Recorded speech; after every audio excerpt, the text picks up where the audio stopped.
How's it going, everyone? Javita here with another release video, this time for 196. This just went live this morning basically, and yeah, added some pretty awesome things. Probably one of the first things you might notice is that a lot of the key bindings have changed. If you're trying to open up your character menu using H, you'll find that yeah, it doesn't work anymore. So character menu has moved to O. P is now for places. M is the new key for changing character view. What is quite nice is L now opens up the exchange directly. So finally we can just go straight to the exchange instead of having to hit tab first.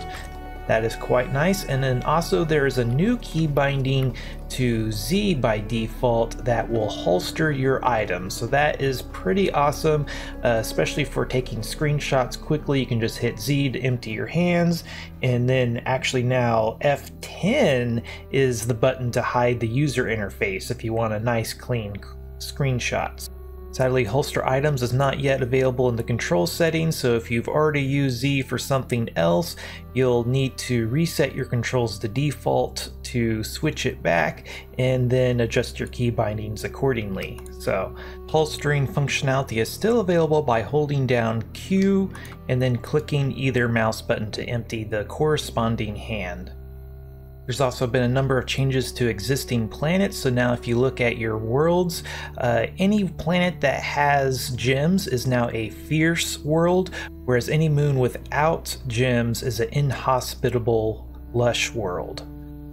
So this means planets with gems are a level 6 world, whereas Eliport and Scepterfon will now be a level 4 world. This will give us better of a range to test not only hunting, but potentially resource distribution as well. So that should be quite interesting to test out. Speaking of meteorites have seen a number of changes. Basically, now it is possible to fail a meteor. Whenever you engage a meteor and kill the first creature, everybody in the area and everybody that joins thereafter will gain 1 meteor life, which should show up as a buff above your HP bar. If you die or return to Sanctum, the meteor life is automatically removed. Also, if you leave the area of the meteorite, you will have 10 seconds to return or your meteor life will expire. If there is nobody left in the area with the meteor life, then the meteor will go dormant and essentially the event has been failed. Also, the threat system has been reworked to be basically per creature. So now each creature will have its own threat table, as well as creatures will periodically target players that have the meteor life buff rather than players that do not have it. So it'll be much more important to not only stay alive during a meteorite, but to keep those that still have the buff alive at all costs. Otherwise, you risk failing the event. So obviously, damaging creatures will add to their hate list. Also, your DPS scales with the threat epic. Healing players will add to the hate list of the creatures recently damaged by the healed player. So just because you're healing a player does not mean that you're gaining threat on everything in the area, only on the creatures that are angry at the player that you healed. In this new system, tank characters should now find it easier to keep creatures attacking them. There's also 2 new brews to deal with threat, so now there is a Mega Calming Brew that clears you from all creatures' hate lists within 16 meters. There's also a Mega Aggravating Brew which now adds 10,000 hate to all creatures within 16 meters. So now you can simply walk into a meteorite, drink an aggravating brew, and yeah, you're pretty much good to go as far as tanking. Of course, a little bit of testing will be needed to see just how effective that is, but sounds pretty awesome. Not to mention, if you do a little bit too much damage, you now have better options to deal with a creature that's looking at you. So that sounds pretty amazing. Also, the drops to meteorites have been changed and should give much more variety, especially smaller meteorites. Meteor events should be more varied in general, as there are now 2,000 different wave variants, up from 50. The patch notes literally says that this probably sounds more exciting than it actually is, but this should make meteorites feel a bit less standardized. Also, meteorites can now spawn exotic creatures. This is probably responsible to many of the new wave variants, but that should be pretty awesome to suddenly get a heavily armored and health increased wave of Cuddle Trunks, Spitters, or Wildstock. Also, the elemental boost is now applied before the armor calculation to give a better damage on boost. So my interpretation of that is that whenever you're, say, using a ruby sling bow, which is a burn element on natural against a frost creature, that burn boost or effect will have a greater effect now, but I guess time will tell if that is a correct assessment.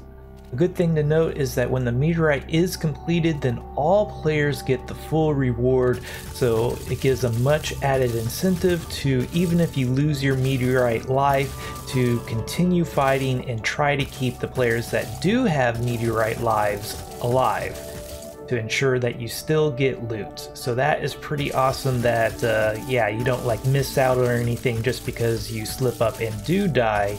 And yeah, that would be pretty bad for players that do have lives and are trying to continue if players just abandon the meteor mid-fight just because they lost their life. So that is quite nice. So moving along, the tutorial objective and progression section of the game has been tweaked quite a bit. Campfires now expire after only 2 hours. This is to reduce the risk of new players trusting them to look after their belongings between sessions. So basically, campfires, you're not going to want to use them at all. If you need a temporary safe spot, bring a beacon and some fuel. Otherwise, it's all going to be vulnerable within 2 hours. Also, the leveling rewards have been tweaked so that now when you level up, you no longer gain cleanse points and you no longer gain the free weekly skill reset. This was originally introduced as a debugging option to help players accommodate with changing skills over subsequent updates, without forcing them to reset every single update. Also, the starting number of character slots is reduced to 1. You can still have a maximum of up to 10 characters on one account. However, subsequent character slots will have to be unlocked through the exchange using qubits. Your pre-existing 3 characters will of course still be there. However, if you delete one, you do have a character slot debit, so deleting a character will not free up character slots, at least until you've overcome the 2 character slot debit. So if you want a 4th character currently, you'll need to buy first 2 character slots to overcome the debit, and then finally a 3rd one to get your 4th character. There's also been some quality of life additions. Creatures now display how much armor they have on their health bar to give you some idea how much damage they will absorb. Now the entire stamina bar will flash when starving, as well as adding sound effects for starving and suffocating. Also, the grapple loop sound effect from the tether has been reworked and it sounds pretty amazing, I have to say. On the engine side of things, they have improved CPU side performance of world rendering, which is pretty awesome, especially when using the extreme or ultimate terrain detail options, and especially for those with 4 or more CPU cores. So that is pretty exciting, especially if you have a 4 or more core CPU. Moving along, the base palette of 255 colors has been tweaked a little bit, so now all colors will be slightly different yet again, but it sounds like it should be pretty benign. Also, they adjusted the copper tint to be less similar to ruby, so everybody that really disliked the previous copper color should be a lot happier now. Naturally, there's been quite a few bug fixes, namely they fixed the force re-equipping slots when exhausting a sub-slot of a equipped smart stack. So basically, whenever you used up an item, now the next item in that smart stack should auto-equip. So like if you break a tool, the next one should auto-equip. If you use all the blocks in one stack, the next stack of blocks should auto-equip in that smart stack. So that is pretty amazing. That was a rather annoying bug. And on a similar note, now forged items should be able to smart stack together. So that is quite amazing. And a wonderful side effect, I guess, because of this is now smart stacks shift-click appropriately. They no longer split into multiple stacks and they recombine, and it's just beautiful. Another interesting change is now natural blocks on higher level worlds can have armor, which makes them more difficult to break. This shows as a little shield picture under the health bar and is explained that this is to enable harder hitting but slower tools to be balanced against fast tools. Okay, so as you can see here, when I damage this block, it shows me these little hearts down below, or I guess those could be little shields. That indicates that this block has armor, and it appears that each little shield is worth 100 points of damage. So right now there's 6 little shields, and this is a level 6 world, so that might be the trend. And yeah, each little shield reduces damage so far by 100. So yeah, my totem is, while it should be able to break this stone, it can't even damage it because of the armor. And just like the HP bars, these can level up to a different color. So I was fighting a Cuddle Trunk earlier and it had 2 blue shields instead of several green shields. So yeah, this will mean I'll have to reconfigure my bomb mining calculator that, yeah, hasn't even been released yet.